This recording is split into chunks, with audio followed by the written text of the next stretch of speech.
com a terceira aula de componentes celulares. Hoje a gente começa com os lisossomos, organelas fabricadas a partir do sistema Golgi, né?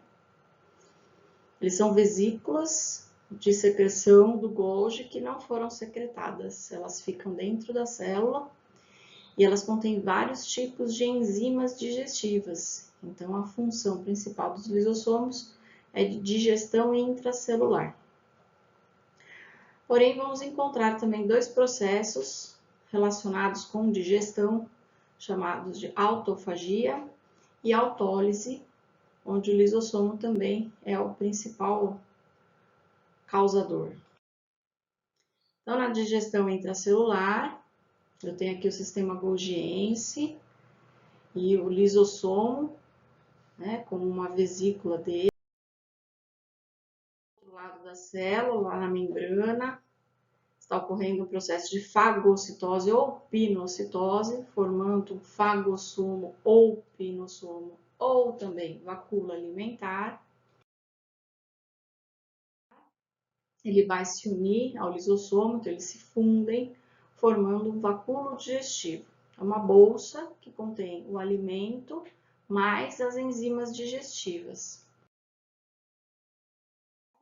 O que for bom, a célula pega para ela, então a célula acaba absorvendo o que for bom para ela, e o que não for bom continua dentro da bolsa, que agora muda de nome e passa a se chamar vacúolo residual. E esses restos da digestão serão excretados, processo chamado plasmocitose. No caso da autofagia, auto é próprio, fagia é comer. Então, o lisossomo ele vai digerir partes da própria célula que não tem mais. Temos uma mitocôndria. Essa mitocôndria ela não é mais útil para a célula. Então, o lisossomo se funde à mitocôndria, formando um vacúolo autofágico. Esse vacúolo autofágico será digerido. O que for de interessante, a célula aproveita, proteínas, nucleotídeos, a célula aproveita, e os restos continuam na bolsa, no vacúolo, e serão excretados da célula. Esse processo ele é indispensável para que a célula continue funcionando perfeitamente. Temos também a autólise positiva. Então, a autólise é quando o lisossomo causa destruição da célula. Só que ela pode ser uma destruição programada.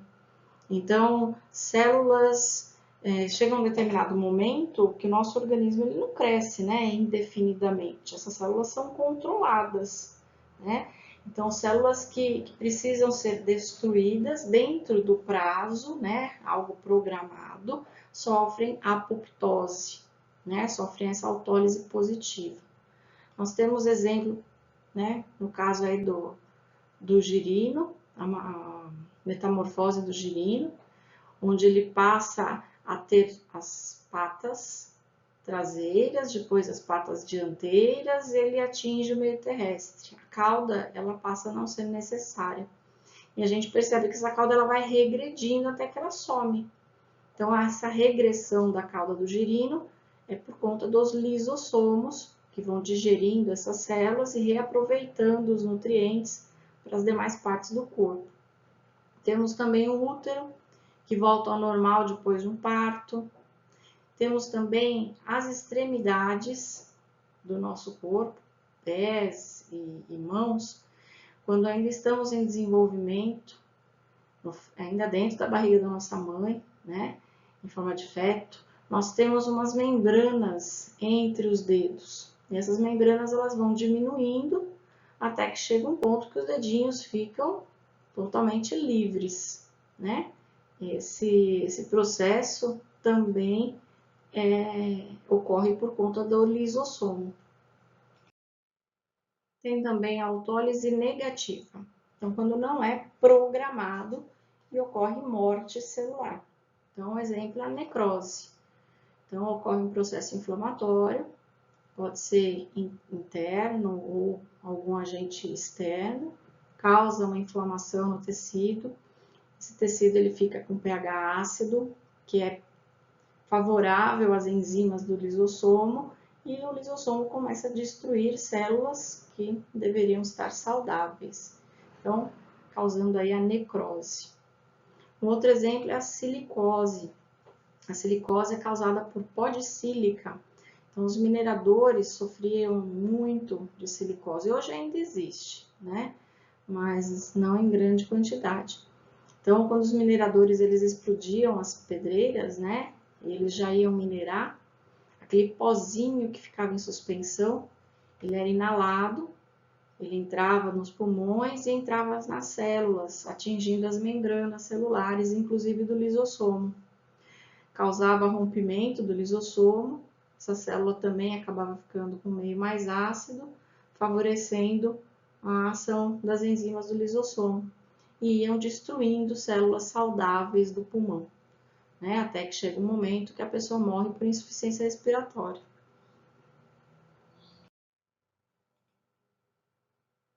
Os peroxissomos são vesículas também parecidas com os lisossomos, porém dentro tem uma enzima específica chamada catalase ou peroxidase. A função dela é quebrar o peróxido de hidrogênio. A água oxigenada, que é o peróxido de hidrogênio, é uma substância tóxica e mutagênica, e ela é produzida em algumas reações celulares, e ela precisa ser destruída. Então, o peroxissomo tem uma enzima que quebra a água oxigenada em água e gás oxigênio. Presente em grande quantidade no fígado, né? Onde a maioria das reações detox, a gente pode falar, né? A maioria das reações de substâncias tóxicas acontecem, né? No fígado e também nos rins. As mitocôndrias são responsáveis pela respiração celular, são organelas que apresentam DNA próprio e duplas membranas. Eu posso ver, ela parece uma cápsula, né? Na hora que a gente tira essa cápsula de cima, essa membrana externa, a gente consegue enxergar uma outra embaixo, branca, toda cheia de dobras. Então, essas seriam as duas membranas. Temos aqui a membrana externa e a membrana interna, ó, cheia de dobras. Essas dobras levam o nome de cristas mitocondriais e são muito importantes, porque quanto maior a quantidade de dobras que essa membrana interna tem, maior é a sua superfície, né? E maior é a quantidade de respiração celular que essa mitocôndria faz. Dentro dela tem um líquido chamado matriz mitocondrial. Então, a função das mitocôndrias, respiração celular, onde ocorre quebra da glicose na presença de gás oxigênio, por isso é chamado um processo aeróbio ou aeróbico, produz gás carbônico, água e energia. ATP é o nome da nossa bateria, é o nome da bateria dos seres vivos, tá? Ela corresponde à energia. Então, a mitocôndria é uma fabriquinha de energia. O processo da respiração, que nós veremos mais adiante, ele é dividido em 3 etapas: glicólise, ciclo de Krebs e cadeia respiratória. Os plastos são organelas de armazenamento. Então, existem os leucoplastos, eles armazenam amido, na batata, por exemplo, é bem comum. Os cloroplastos, que armazenam clorofila e estão relacionados à fotossíntese.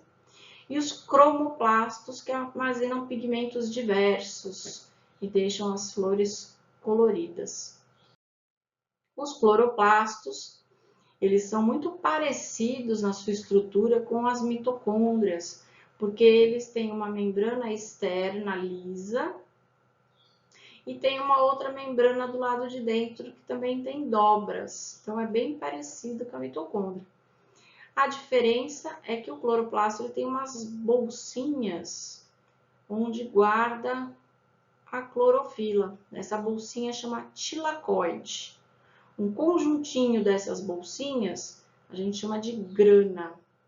Tá? Então, tilacoide são essas bolsinhas, parecem umas moedinhas, né? Onde fica guardada a clorofila. Estroma é o líquido de preenchimento dessa organela. E a função dos cloroplastos chama fotossíntese. Ela é capaz de transformar energia luminosa em energia química. Se a gente prestar atenção, a equação da fotossíntese é exatamente o contrário da equação da respiração celular. Aqui entram moléculas pequenas, gás carbônico e água, junto com energia, forma-se glicose e gás oxigênio. A fotossíntese, que também iremos estudar mais adiante, é dividida em duas etapas. A fase fotoquímica, que é a fase que precisa de luz, a fase do claro, e a fase química, que é a fase que não precisa da luz, porque a luz já foi absorvida, é a fase do escuro. Apesar do nome claro e escuro, a fotossíntese só ocorre no período do dia. E todos os seres que apresentam cloroplasto, que realizam fotossíntese, são chamados autótrofos. Então, os animais, que são heterótrofos, não apresentam cloroplastos. Uma característica importante, as mitocôndrias e os cloroplastos apresentam DNA próprio, e é um DNA circular muito parecido com as bactérias atuais. Já que eles têm DNA próprio, eles podem se duplicar e produzir suas próprias proteínas. Não dependem do DNA da célula para poder se duplicar. Essas organelas, por elas terem DNA próprio, por elas terem duplas membranas, nós acreditamos em uma hipótese endossimbiótica, onde essas organelas surgiram da reação delas com uma outra célula maior. Então, a relação entre essas duas células, uma grande e uma pequena, acabou dando origem a essas organelas. Então, por exemplo, uma célula grande foi fagocitar a mitocôndria. E na hora de fazer o processo de digestão, percebeu que a mitocôndria era interessante, porque ela produz energia. Então, a célula maior passa a proteger a mitocôndria e receber energia. A mesma coisa deve ter ocorrido com o cloroplasto. Uma célula maior englobou o cloroplasto e percebeu que ele produzia alimento. Então, passou a proteger o cloroplasto e ganhar esse alimento. Nós defendemos essa hipótese devido ao DNA próprio e às duplas membranas. Uma observação: todas as nossas mitocôndrias, elas são de origem materna. Quando ocorre a fecundação, o óvulo é uma célula completa, com todas as organelas. O espermatozoide somente passa o material genético. As organelas não entram no processo de fecundação. Então, todas as organelas que são carregadas para a célula ovo, para o embrião que vai se formar, elas são provenientes do óvulo. No caso, as mitocôndrias, como tem DNA próprio, né, esse DNA mitocondrial nosso sempre vai ser igual ao DNA mitocondrial da nossa mãe. As meninas irão passar o DNA mitocondrial para os filhos, já os meninos não passam.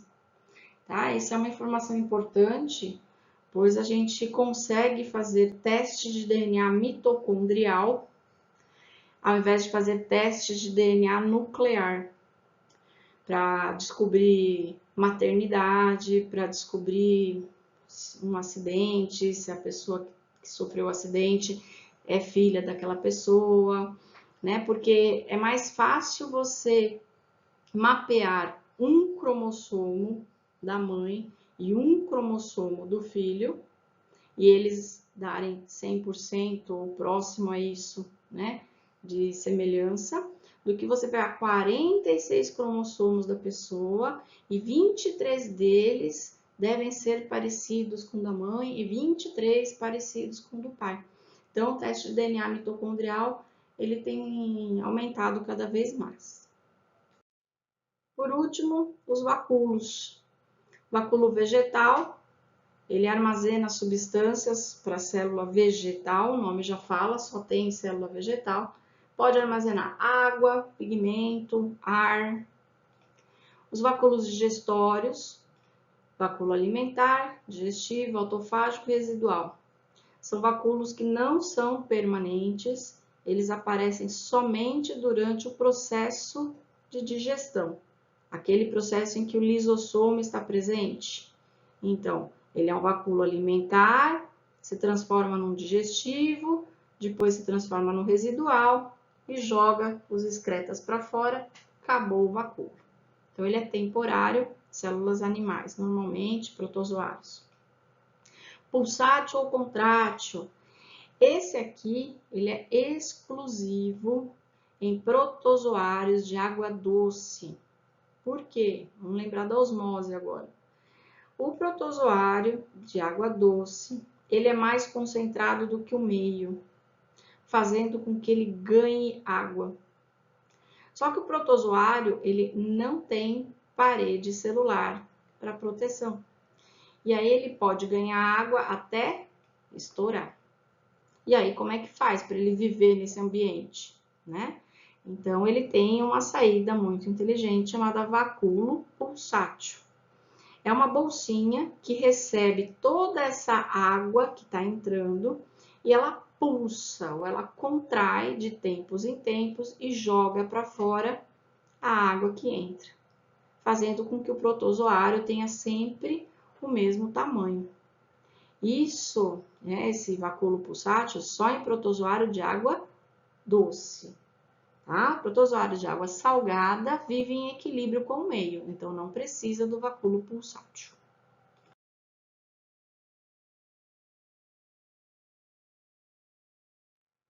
E para a gente encerrar, uma viagem aí dentro da célula.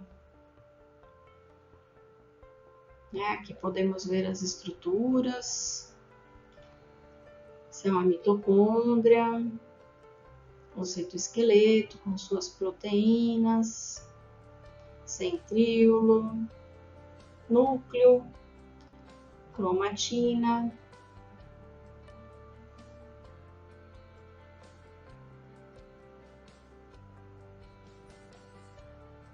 saindo pelos poros da carioteca.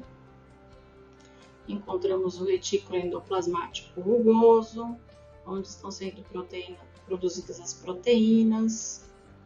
Retículo endoplasmático liso, produzindo os lipídios, que serão transportados para o sistema Golgiense.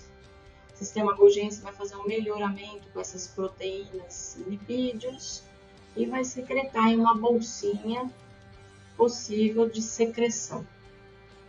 Aqui a membrana plasmática, com a sua dupla membrana de lipídios, dupla camada de lipídios e proteínas, centríolos, lisossomos, e a célula, lembrando que ela é em 3D, né? Nas imagens a gente corta ela, mas ela é em 3D.